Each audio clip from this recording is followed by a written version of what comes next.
তো বেশ কিছুদিন আগে আমি একটা ভিডিও আপলোড করেছিলাম আমার সোলার সেটআপ সম্পর্কে। আপনারা দেখেছিলেন। ৮৫ ওয়াটের একটা প্যানেল আমি ছাদের মধ্যে সেটআপ করেছিলাম, যেটার মাধ্যমে PWM চার্জ কন্ট্রোলার দিয়ে আমি আমার যে ব্যাটারি সেটা চার্জ করতেছিলাম এবং মোটামুটি কয়েকটা লোড চালাচ্ছিলাম। তো সেটার ভিডিওটা দেখে আপনারা অনেকেই প্রশ্ন করছেন যে এটার বর্তমান অবস্থা কি? তো আমার মূলত উদ্দেশ্য ছিল যে সোলার দিয়ে কিভাবে আসলে যে বিদ্যুতের চাহিদা সেটা ফুলফিল করা যায়। মানে বিদ্যুৎ যেটা গ্রিড লাইন, সেই লাইনের যে বিদ্যুৎটা সেটা ব্যবহার না করে সোলার থেকে কিভাবে করা যায় সেটা নিয়ে আমি একটা চিন্তা ভাবনা করতেছিলাম। তো সেটারই সূত্র ধরে আমি কিন্তু আরো কয়েকটা প্যানেল নিয়ে আসলাম আমার এই আগের যে সেটআপটা সেটাকে একটু ইনক্রিজ করার জন্য। আপনারা দেখতে পাচ্ছেন যে প্যানেলগুলো আমি নিয়ে আসছি, এগুলার আনবক্সিং করতেছি। তো আমার সাথে আমার এক ছোট ভাইও হেল্প করতেছে, তো তার জন্য একটা শাউট আউট দিবেন, একটা লাইক করে যাবেন। তো কথা হচ্ছে যে আগে একটা প্যানেল ছিল 85 ওয়াটের, তো আমি চিন্তা করলাম যে 85 ওয়াটের প্যানেলকে যদি আমি আরো 3-4টা 85 ওয়াটের প্যানেলই সিরিজে কানেকশন দেই তাহলে কিন্তু ভোল্টেজ বেড়ে যাবে এবং সেটার সাথে যদি এমপিপিটি চার্জ কন্ট্রোলার ব্যবহার করা যায় তাহলে কিন্তু আউটপুটটা অনেক ভালো পাওয়া যাবে। তো 85 ওয়াটের 4টা প্যানেলকে আপনারা দেখতে পাচ্ছেন আমি সিরিজে কানেকশন দিচ্ছি।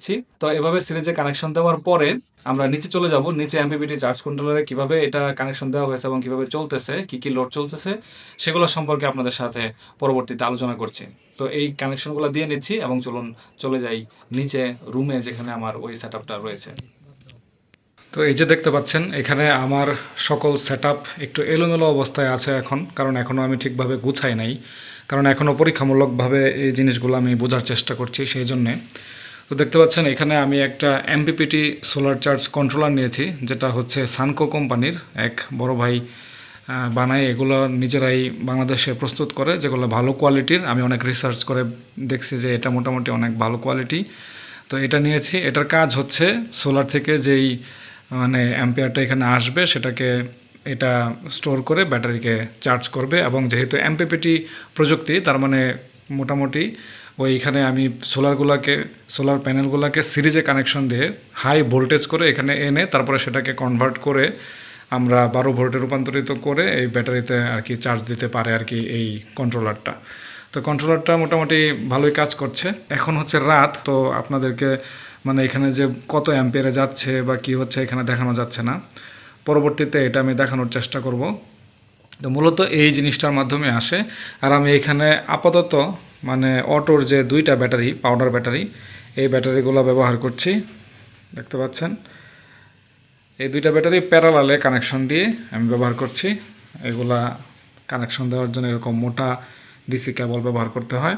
আর এক্সট্রা মানে ইমার্জেন্সি সময়ে যাতে বিদ্যুৎ দিয়েও চার্জ দেওয়া যায় সেজন্য এরকম একটা চার্জারও রাখছি আর কি। যদি প্রয়োজন হয় আমরা এটার মাধ্যমে চার্জও দিতে পারি।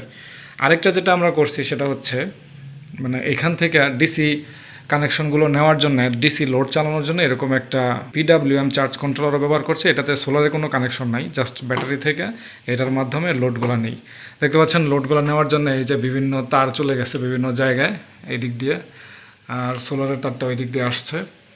তো এখানে যেহেতু আমি এমপিপিটি চার্জ কন্ট্রোলার ব্যবহার করতেছি এবং এরকম 4টা 85 ওয়াটের প্যানেল ব্যবহার করতেছি, সেজন্য কিন্তু আমি সিরিজে কানেকশন দিয়ে এরকম চিকন তার দিয়েই কিন্তু আনতে পারি, যেটা এই সোলারে কানেকশন হয়। মানে এই যেরকম চিকন তার দিয়ে কিন্তু আনতে পারছি, যেটা এই চার্জ কন্ট্রোলারে কানেক্টেড। আরেকটা যেটা কাজ করি আমি সেটা হচ্ছে এই ব্যাটারিগুলোর সাথে কিন্তু এরকম একটা নর্মাল একটা আইপিএসও কানেকশন দিয়ে রাখছি, যেটার মাধ্যমে আমরা কিন্তু এই ব্যাটারি থেকে বিদ্যুতেও কনভার্ট করতে পারি। এটা হচ্ছে ইমার্জেন্সি সময়ে অথবা বিশেষ কিছু জিনিসপত্র খুব জরুরি মানে দিনের বেলায় চালানোর জন্য আমরা ব্যবহার করে থাকি, যাতে করে বিদ্যুৎটা ব্যবহার না করতে হয়। বিশেষত আমার কম্পিউটার মানে আমাদের 2টা কম্পিউটার, এই 2টা কম্পিউটার এখানে মানে যেহেতু 700 বিয়ে সুন্দরভাবে এই 2টা কম্পিউটার চলে যায়, দিনের বেলায় তেমন কোনো বিদ্যুৎ খরচ হয় না যদি দিন ভালো থাকে আর কি। তো এই হচ্ছে সেটআপ। এগুলো এখনও পরীক্ষামূলক, মানে আমার 4টা প্যানেল দিয়ে চলবে কিনা 2টা কম্পিউটার, দিনের বেলা বিদ্যুৎ এবং রাত্রেবেলাও বেশ খানিকটা সময় আমি ব্যাকআপ পাই, প্রায় 8টা 9টা পর্যন্ত। তো এইরকম আসলে মানে সকল হিসাব নিকাশগুলো করছি। যদি হিসাব নিকাশগুলো ওকে হয় তাহলে আমি এগুলো আরও সুন্দরভাবে গুছায় তারপরে একটা সেট আপ করবো এবং সেগুলো আপনাদেরকে দেখানোর চেষ্টা করব। এখানে একটা ভোল্ট মিটার রাখছি বোঝার জন্য চার্জ কতটুকু আছে। এখন মোটামুটি প্রায় ডিসি লাইট চলতেছে অনেকগুলা, প্রায় 4টা বা 5টার মতো। তারপরে ডিসি ফ্যান চলতেছে 2টার মতো। এগুলো কন্টিনিউয়াসলি চলে এবং এখনও কিন্তু এখানে দেখা যাচ্ছে 12.8 ভোল্ট কিন্তু এখনো আছে। তো এই হচ্ছে আজকের ভিডিও, আশা করি বুঝতে পেরেছেন। 85 ওয়াট করে যদি 4টা হয় তাহলে কত হয়, 4টা 32, 4 5 340 ওয়াটের মতো পাচ্ছি আর কি। পরবর্তীতে প্যানেল বাড়ানোর ইচ্ছা আছে। মোটামুটি ভালো রোদ থাকলে এই 2টা ব্যাটারি চার্জ হয়ে যায়, কিন্তু তারপরেও আরও ভালো পারফরমেন্সের জন্য প্যানেল পরবর্তীতে আরও বাড়াবো। লো ওয়াটের প্যানেল ব্যবহার করার পিছনে রিজন হচ্ছে ওই যাতে আমি সিরিজে কানেকশন দিয়ে ভোল্টেজটাকে ইনক্রিজ করে এই চার্জ কন্ট্রোলারে দিতে পারি এবং চিকন তার দিয়ে যেন আমি মানে ছাদ থেকে নিচ পর্যন্ত আনতে পারি। এটাই হচ্ছে মূল রিজন, মানে কম ওয়াটের প্যানেল দেওয়ার। তবে বড় সেটআপের জন্য আসলে কম ওয়াটের প্যানেল দিয়ে চলবে না, তাদের বড় ওয়াটই দিতে হবে। তবে আমার যেহেতু ব্যক্তিগত কাজে ছোটোখাটো লোডের জন্য এগুলা চলে যায়। এখানে খুবই হিজিবিজি, ক্ষমা সুন্দর দৃষ্টিতে দেখবেন, পরবর্তীতে গোছানোর পরে আবার ভিডিও দেব। তো আজকের ভিডিও এই পর্যন্তই, ধন্যবাদ।